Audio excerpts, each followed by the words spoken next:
నమస్కారం. వి తెలుగు న్యూస్కి స్వాగతం. హెడ్లైన్ చూద్దాం.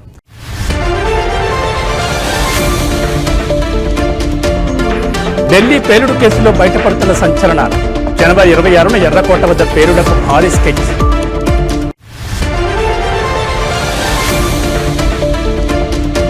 నాగార్జున ఫ్యామిలీకి క్షమాపణ చెప్పిన మంత్రి కొండా సురేఖ. గతంలో చేసిన వ్యాఖ్యలు వెనక్కి తీసుకుంటున్నట్లు ప్రకటన.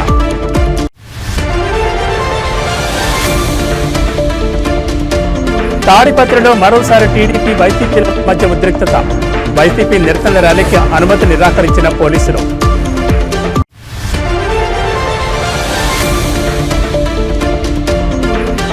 శంషాబాద్ ఎయిర్పోర్టులో కొనసాగుతున్న ముమ్మర తనిఖీలు. 3 కోట్ల విలువైన ఎలక్ట్రానిక్ సీజ్. ఇక డీటెయిల్స్ చూస్తే దేశ రాజధాని ఢిల్లీలో జరిగిన కారు పేలుడు ఘటన దర్యాప్తులో విస్తుపోయే నిజాలు వెలుగులోకి వస్తున్నాయి. ఈ కేసులో దర్యాప్తు సంస్థలు విచారణను వేగవంతం చేయగా దీని వెనుక ఉన్న భారీ ఉగ్రకుట్ర వివరాలు ఒక్కొక్కటిగా బయటపడుతున్నాయి. గణతంత్ర దినోత్సవం రోజున ఎర్రకోట వద్ద ప్రధాని నరేంద్ర మోడీ ప్రసంగాన్ని లక్ష్యంగా చేసుకుని పేలుళ్లకు పథకం రచించినట్లు అధికారులు గుర్తించారు. ఈ కుట్రకు 5గురు ఉన్నత విద్యావంతులైన డాక్టర్లు సూత్రధారులుగా ఉండడం దేశవ్యాప్తంగా తీవ్ర ఆందోళన కలిగిస్తోంది. విచారణలో భాగంగా ఫరీదాబాద్లోని అల్ ఫలాహ్ యూనివర్సిటీ ఆసుపత్రిలో పనిచేస్తున్న డాక్టర్ ముజ్మిల్ను పోలీసులు అరెస్ట్ చేశారు. పుల్వామాకు చెందిన ఇతన్ని విచారించగా కీలక విషయాలు వెలుగు చూశాయి. అధికారులు అతని ఫోను స్వాధీనం చేసుకుని డేటాను విశ్లేషించగా అతను మహమ్మద్ ఉమర్తో కలిసి పలుమార్లు ఎర్రకోట వద్ద రెక్కి నిర్వహించినట్టు తేలింది. జనవరి 26న ప్రధాని జాతిని ఉద్దేశించి ప్రసంగించే సమయంలో అక్కడ భారీ పేలుళ్లకు ప్లాన్ చేసినట్లు దర్యాప్తు సంస్థలు అనుమానిస్తున్నాయి. గత కొన్ని రోజులుగా దేశవ్యాప్తంగా ఛేదిస్తున్న ఉగ్రవాద నెట్వర్క్కు ఢిల్లీ కారు పేలుడు ఘటనకు సంబంధం ఉన్నట్లు అధికారులు భావిస్తున్నారు. డాక్టర్ ముజ్మిల్ ఫోన్ నుంచి లభించిన ఆధారాలతో ఈ కేసు దర్యాప్తును మరింత లోతుగా చేపట్టారు. ఈ కుట్రలో ఇంకా ఎవరెవరున్నారు, వారి ప్రణాళికలు ఏమిటి అనే కోణంలో విచారణ కొనసాగిస్తున్నారు. చదువుకున్న వైద్యులే ఉగ్రవాదం వైపు మళ్లడంపై భద్రతా ఏజెన్సీలు దృష్టి సారించాయి.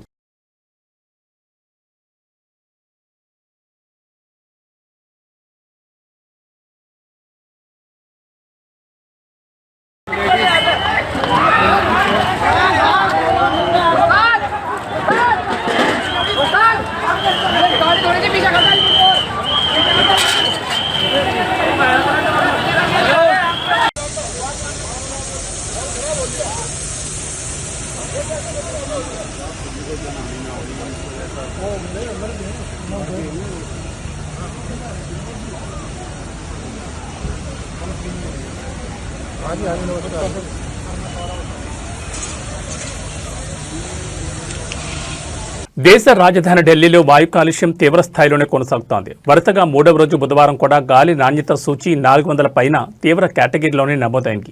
నగరాన్ని దట్టమైన పొగమంచు కమ్మేయడంతో చాలా ప్రాంతాల్లో దృశ్యమానత గణనీయంగా పడిపోయింది. దీంతో ప్రజలు స్వచ్ఛమైన గాలి కోసం అల్లాడిపోతున్నారు. కేంద్ర కాలుష్య నియంత్రణ మండలి విడుదల చేసిన డేటా ప్రకారం బుధవారం ఉదయం గీత కాలనీ, లక్ష్మీనగర్ రోడ్ ప్రాంతంలో గాలి నాణ్యత సూచి 413గా నమోదైంది. ఇండియా గేట్, కర్తవ్యపథ్ పరిసరాలను సైతం విషపూరిత పొగమంచు కప్పేగా అక్కడ AQI 408గా ఉంది. నగరంలోని ఇతర ప్రాంతాలైన ఆనంద్ విహార్లో 438, అశోక్ విహార్లో 439, చాందినీ చౌక్లో 449, ద్వారకా సెక్టర్ 8లో 422, ITOలో 433, జహంగీర్పురిలో 446, ఆర్కేపురంలో 432, రోహిణిలో 442గా గాలి నాణ్యత నమోదైంది. ఇంతటి కాలుష్యానికి ఎక్కువసేపు గురైతే తీవ్రమైన శ్వాసకోశ, గుండె సంబంధిత సమస్యలు వస్తాయని నిపుణులు హెచ్చరిస్తున్నారు. గాలి నాణ్యత క్షీణిస్తున్న నేపథ్యంలో ఢిల్లీ ప్రభుత్వం కీలక చర్యలు చేపట్టింది. Graded response action plan stage 3 చర్యలను అమలు చేయడంలో భాగంగా 5వ తరగతి వరకు విద్యార్థులకు బుధవారం నుంచి హైబ్రిడ్ విధానంలో తరగతులు నిర్వహించాలని నిర్ణయించింది.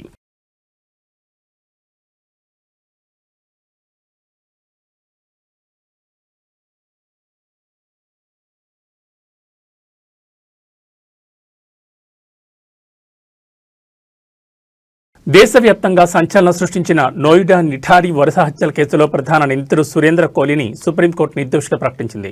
ఈ కేసులో మిగిలిన ఆరోపణల నుంచి కూడా అతనికి విముక్తి కల్పిస్తూ సంచలన తీర్పు వెలువరించింది. ప్రాసిక్యూషన్ ఆరోపణలను నిరూపించడంలో విఫలమైందని స్పష్టం చేస్తూ దాదాపు 19 ఏళ్లుగా జైల్లో ఉన్న కోహ్లీని వెంటనే విడుదల చేయాలని ఆదేశించింది. జస్టిస్ బిఆర్ గవాయ్ నేతృత్వంలోని త్రిసభ్య ధర్మాసనం ఈ తీర్పును వెలువరించింది. నిందితుడిపై మోపిన నేరారోపణలు రుజువు కాలేదు, అందువల్ల అతన్ని నిర్దోషిగా ప్రకటిస్తున్నామని ధర్మాసనం స్పష్టం చేసింది. ఈ తీర్పుతో సురేంద్ర కోహ్లీ విడుదలకు మార్గం సుగమమైంది.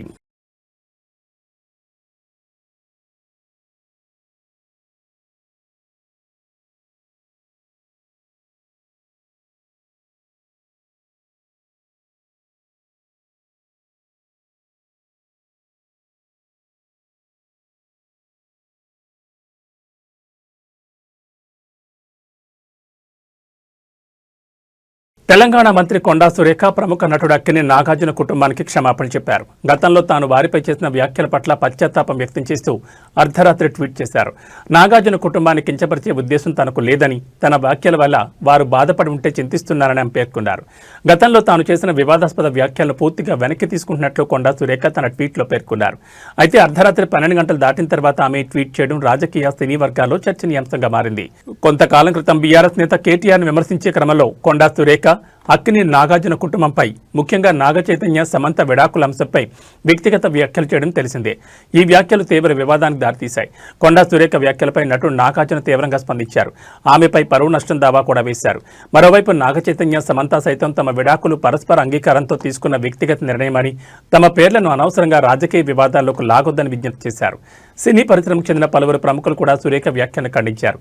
ఈ పరిణామాల నేపథ్యంలోనే మంత్రి కొండా సురేఖ వెనక్కి తగ్గి క్షమాపణ చెప్పినట్టు తెలుస్తోంది.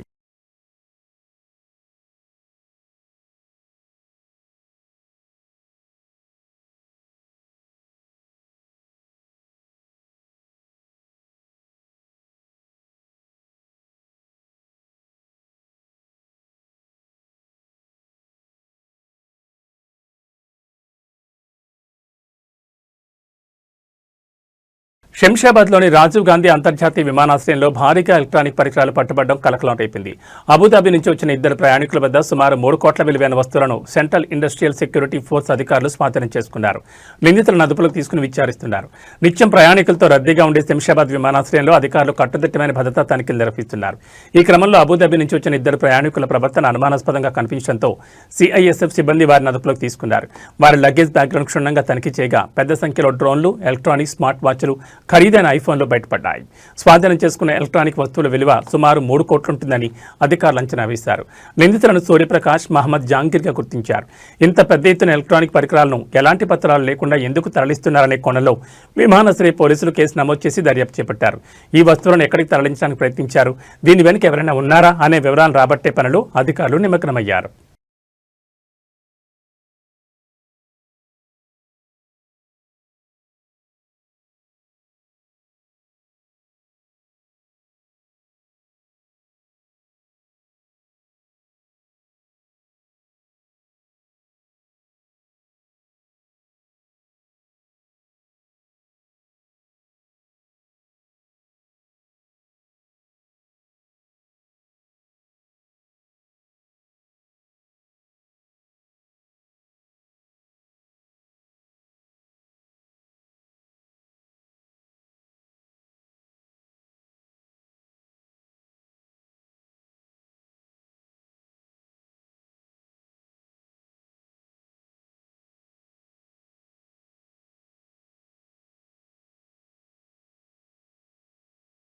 అనంతపురం జిల్లా తాడిపత్రిలో మరోసారి రాజకీయ వాతావరణం వేడెక్కింది. టీడీపీ, వైసీపీ వర్గాలు పోటాపోటీగా కార్యక్రమాలు చేపట్టడంతో ఉద్రిక్త పరిస్థితులు నెలకొన్నాయి.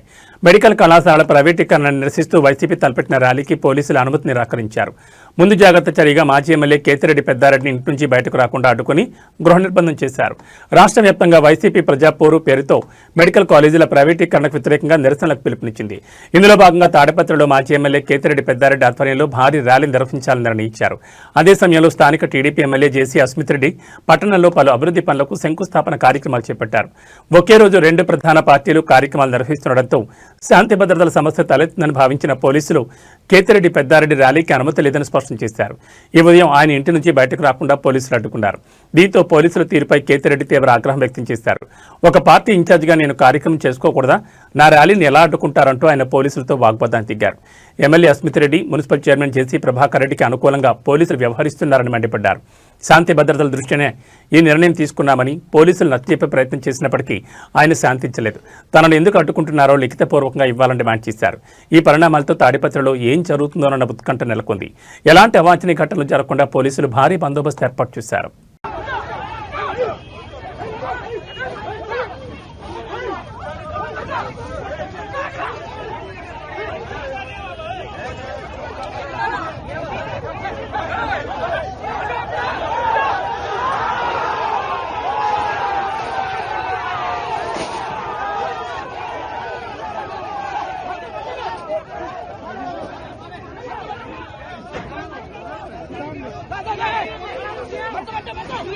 Hey!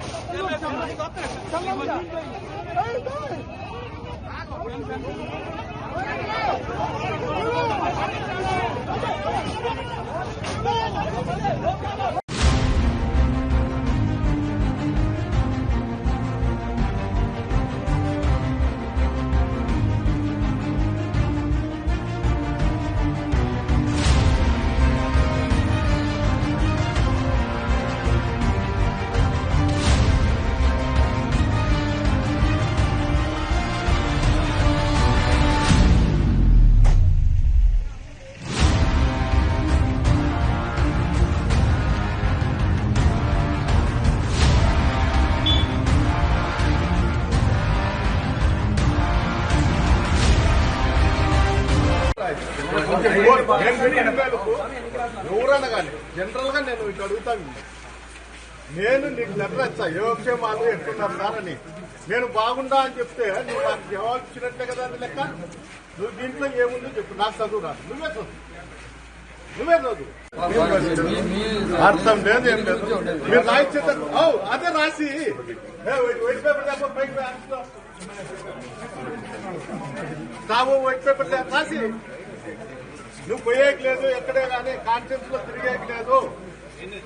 ఇది మా ఆర్డరు, మా ఎమ్మెల్యే ప్రకారం మేము నడుచుకుంటా అన్నాము. మీరు ఎక్కడ తిరిగినా కూడా మేము చెత్త చూస్తామని చెప్పి రాసింది. వాళ్ళు కొడతా అంటే కొట్టించుకుంటానండి, తిట్టించుకుంటానండి, మేము కేసులు ఇష్టం ఉంటే తీసుకుంటాం, లేకపోతే లేదా రాసి. నేనే వద్దని లేదా, ఏదైనా మీరు పేపర్ నేను పేపర్ ఇస్తాను కదా, పేపర్ నేను మిమ్మల్ని ఏమో నాకైతే. తిరుమల శ్రీవారి లడ్డూ ప్రసాదానికి కల్తీని సరఫరా చేసిన కేసులో దర్యాప్తు ముమ్మరంగా కొనసాగుతోంది. ఈ వ్యవహారంలో వైసీపీ ప్రభుత్వ హయాంలో టీటీడీ ఈవోగా పనిచేసిన ఏవీ ధర్మారెడ్డిని ప్రత్యేక దర్యాప్తు బృందం మంగళవారం సుదీర్ఘంగా విచారించింది. ఉదయం 10 గంటల నుంచి రాత్రి 10 గంటల వరకు మధ్యలో గంట భోజన విరామంతో కలిపి దాదాపు 12 గంటల పాటు డీఐజీ మురళీ రాంబా నేతృత్వంలోని బృందం ఆయనను ప్రశ్నించింది. లడ్డూకు కల్తీని వస్తుంటే ఎందుకు చూసి చూడనట్లు వ్యవహరించారని ప్రశ్నించగా హైకమాండ్ ఒత్తిడి వల్లే అనుమతించాల్సి వచ్చిందని ధర్మారెడ్డి చెప్పినట్లు విశ్వసనీయ సమాచారం. అయితే ఆ హైకమాండ్ ఎవరనే ప్రశ్నకు ఆయన నుంచి సమాధానం రాలేదని తెలుస్తోంది. ధర్మారెడ్డి పలు ప్రశ్నలకు క్లుప్తంగా బదులుగా మరికొన్నింటికి మౌనం వహించారని సమాచారం. 2022 ఆగస్టులోనే మైసూర్ ల్యాబ్ నుంచి నెయ్యి కల్తీ జరిగిందని నివేదిక వచ్చినా ఎందుకు చర్యలు తీసుకోలేదు? బోలేబాబా డైరీకి కాంట్రాక్ట్ కట్టబెట్టేందుకే టెండర్ నిబంధనల్లో మార్పులు చేశారా? గతంలో ఉన్న మిల్క్ పదాన్ని 2020లో ఎందుకు తొలగించారు? తిరిగి 2023లో ఎందుకు చేర్చారు? ఈ మార్పుల ద్వారా ఎవరికి లబ్ధి చేకూర్చారు? తదితర ప్రశ్నలను సిట్ అధికారులు సంధించినట్టు తెలుస్తోంది.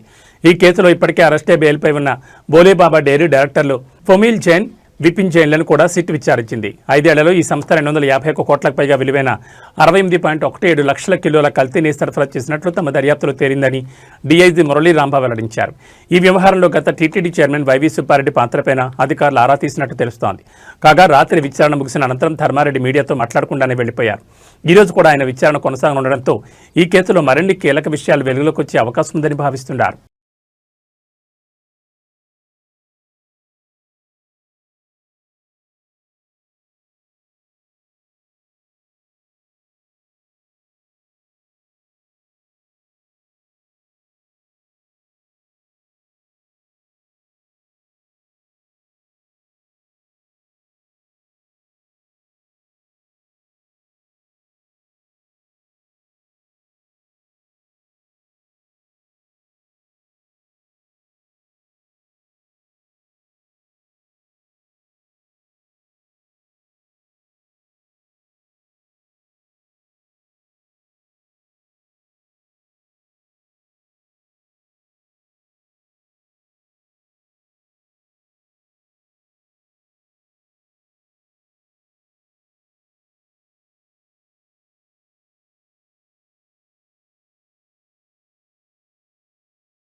ఆంధ్రప్రదేశ్ మంత్రి నారా లోకేష్ బుధవారం ఢిల్లీలో పర్యటించనున్నారు. విశాఖపట్నంలో ఈ నెల 14, 15 తేదీల్లో రాష్ట్ర ప్రభుత్వం ప్రతిష్టాత్మకంగా నిర్వహించనున్న సిఐఐ భాగస్వామ్య సదకు కేంద్ర మంత్రులను ఆహ్వానించడమే ఈ పర్యటన ముఖ్య ఉద్దేశం. రాష్ట్రానికి పెట్టుబడులను ఆకర్షించడంలో కీలకమైన ఈ సదస్సును విజయవంతం చేసేందుకు ప్రభుత్వం అన్ని ఏర్పాట్లు చేస్తోంది. ఇందులో భాగంగా కేంద్ర ప్రభుత్వ పెద్దల భాగస్వామ్యం కూడా ఉండాలని భావిస్తోంది. ఈ నేపథ్యంలో మంత్రి లోకేష్ ఢిల్లీకి వెళ్లి పలువురు కేంద్ర మంత్రులను స్వయంగా కలిసి విశాఖ సదస్సుకు హాజరు కావాలని కోరనున్నారు. ఈ పర్యటనలో భాగంగా సదస్సు లక్ష్యాలను, రాష్ట్రంలో పెట్టుబడులకు ఉన్న అవకాశాలను కేంద్ర మంత్రులకు వివరించే అవకాశం ఉంది. రాష్ట్ర ప్రభుత్వం అత్యంత ప్రాధాన్యత ఇస్తున్న ఈ సదస్సుకు కేంద్రం నుంచి ముఖ్య నేతలు హాజరైతే మరింత ప్రాధాన్యత లభిస్తుందని అధికారులు భావిస్తున్నారు.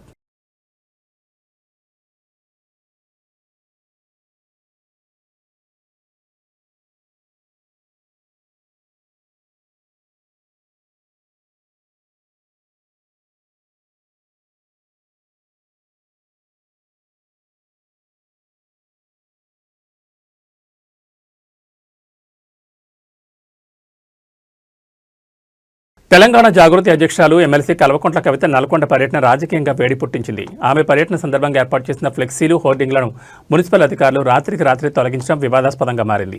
ఈ ఘటనపై జాగృతి నాయకులు, కార్యకర్తలు తీవ్ర ఆగ్రహం వ్యక్తం చేస్తున్నారు.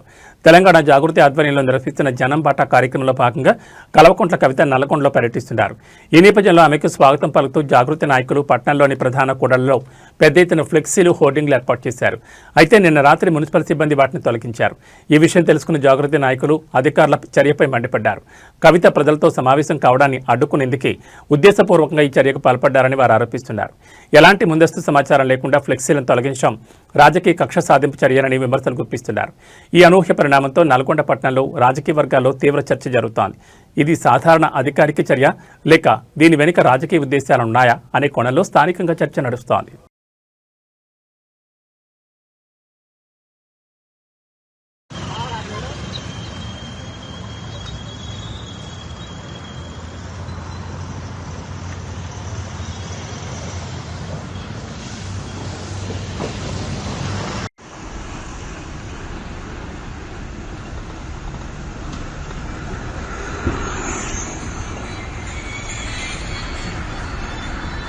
తెలంగాణ రాష్ట్ర వ్యాప్తంగా ఉత్కంఠకు ఎదురుచూస్తున్న అనర్హత ఎమ్మెల్యేల వేటు అంశంపై విచారణ కొనసాగుతూనే ఉన్నాయి. పార్టీ మారిన ఎమ్మెల్యేలపై చర్యలు తీసుకోవాలని బీఆర్ఎస్ నేతలు సుప్రీంకోర్టును ఆశ్రయించగా 3 నెలల్లో చర్యలు తీసుకోవాలని కోర్టు ఆదేశించిన విషయం తెలిసిందే. కోర్టు ఆదేశాలతో పార్టీ మారిన ఎమ్మెల్యేలకు నోటీసులు ఇచ్చిన స్పీకర్ ఒక్కొక్కరిగా విచారిస్తున్నారు. ఈ క్రమంలో ఇవాళ రేపు జరగాల్సిన విచారణను స్పీకర్ గడ్డం ప్రసాద్ కుమార్ వాయిదా వేసినట్టు తెలుస్తోంది. అలాగే ఈ విచారణను ఈ నెల 14, 15 తేదీల్లో నిర్వహించనున్నట్లు సమాచారం అందుతోంది. షెడ్యూల్ ప్రకారం ఈరోజు తెల్లం వెంకట్రావు, సంజయ్ల పిటిషన్లపై రెండోసారి విచారణ జరగాల్సి ఉంది. అలాగే 13న పోచారం, అరికెపోడు గాంధీని మరోసారి విచారించాల్సిందిగా వాయిదా వేశారు. ఇదిలా ఉంటే 3 నెలల్లో పార్టీ మారిన ఎమ్మెల్యేలపై చర్యలు తీసుకోవాలని సుప్రీంకోర్టు ఆదేశించగా స్పీకర్ ఆ దిశగా చర్యలు తీసుకోలేదు. దీంతో తెలంగాణ అసెంబ్లీ స్పీకర్ కోర్టు ధిక్కరణకు పాల్పడ్డారని ఆరోపిస్తూ బీఆర్ఎస్ నేతలు మరోసారి సుప్రీంకోర్టును ఆశ్రయించగా ఆ పిటిషన్పై విచారణకు కోర్టు అంగీకరించింది. మరోపక్క ఎమ్మెల్యేల అనర్హతపై విచారణకు మరికొంత సమయం కావాలని కోరుతూ స్పీకర్ సుప్రీంకోర్టును ఆశ్రయించగా స్పీకర్ పిటిషన్పై విచారణకు అంగీకరించి కోర్టు ఈ నెల 14న విచారణను షెడ్యూల్ చేసింది. అలాగే స్పీకర్పై దాఖలైన కోర్టు ధిక్కరణ కేసుపై వచ్చే సోమవారం విచారించిన విషయం తెలిసిందే.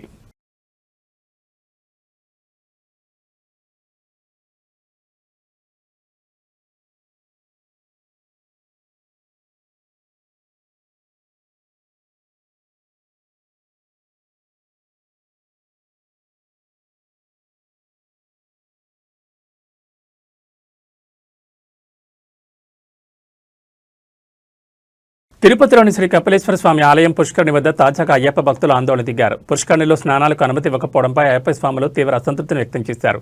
కార్తీక మాసం ప్రారంభం నుంచి కోనేరులో స్నానాలకు, దీపారాధనలకు విజిలెన్స్ అధికారులు అనుమతించలేదు. ఈ క్రమంలోనే కపిలతీర్థం వద్ద అయ్యప్ప భక్తులు ఆందోళన దిగారు. ప్రతిరోజు స్నానాలకు అనుమతి ఇవ్వాలి అంటూ స్వాములు నినాదాలు చేశారు. TTD chairman BR Naidu down down, EO down down అంటూ భక్తులు ఆగ్రహం వ్యక్తం చేశారు. ఆలయ ప్రాంగణంలో పరిస్థితి ఉద్రిక్తంగా మారడంతో అధికారులు అక్కడికి చేరుకుని భక్తులను శాంతింపజేయడానికి ప్రయత్నించారు. టీటీడీ అధికారులు భక్తులతో మాట్లాడి సమస్య పరిష్కారానికి ప్రయత్నించారు. ఈ క్రమంలోనే అయ్యప్ప భక్తుల ఆందోళనతో అధికారులు దిగొచ్చారు. బుధవారం తెల్లవారుజామున పుష్కరిణిలో అయ్యప్ప భక్తులు స్నానాలకు అనుమతిచ్చారు. ఆందోళన చేసినప్పుడే కాదు, ప్రతిరోజు వదలండి అంటూ భక్తులు ఈ సందర్భంగా డిమాండ్ చేశారు. కపిలతీర్థం పరిసర ప్రాంతాల్లో భక్తుల రద్దీ పెరిగింది. అధికారులు పరిస్థితిని అదుపులో ఉంచేందుకు అదనపు భద్రతా సిబ్బంది నియమించినట్లు తెలుస్తోంది.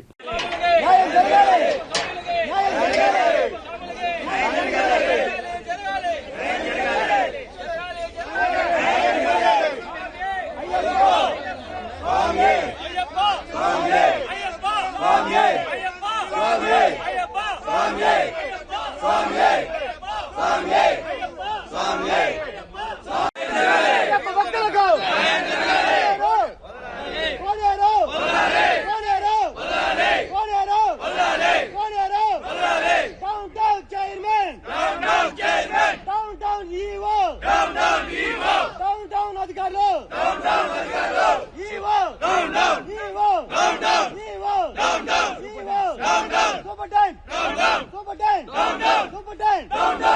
న్యాయం జరగాలి, న్యాయం జరగాలి.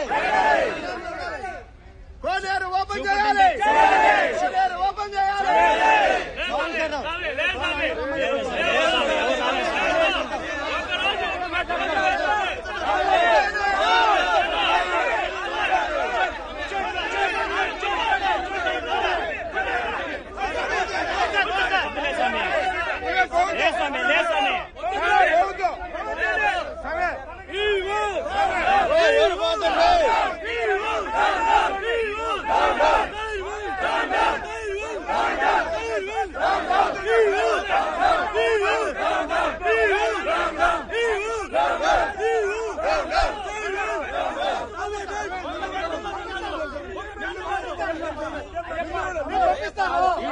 పంపిస్తారు స్వామి, ఈ రోజు ఎవరో పంపిస్తారు.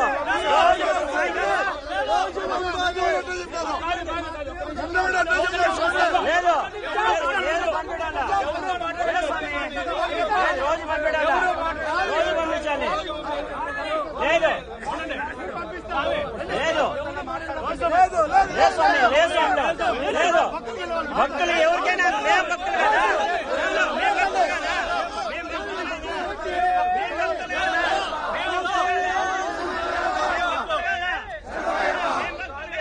लगे लगे लगे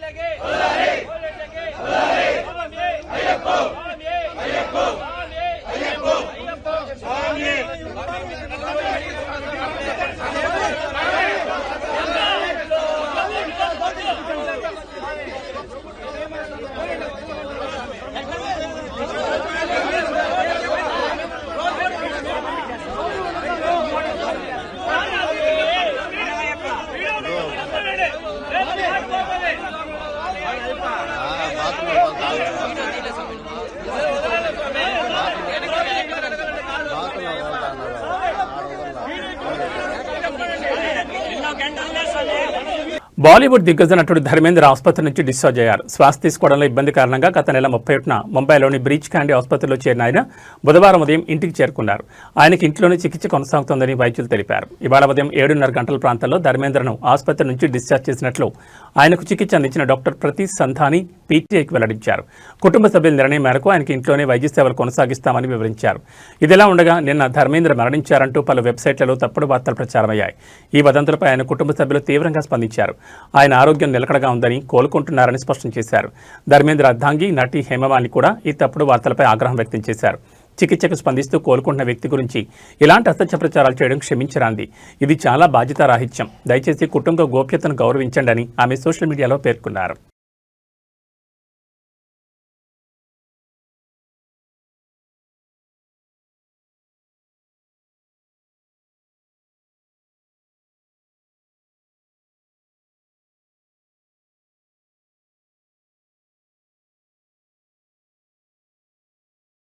ఇవి బులెటిన్ విశేషాలు. మరో బులెటిన్లో మళ్ళీ కలుసుకుందాం. నమస్కారం.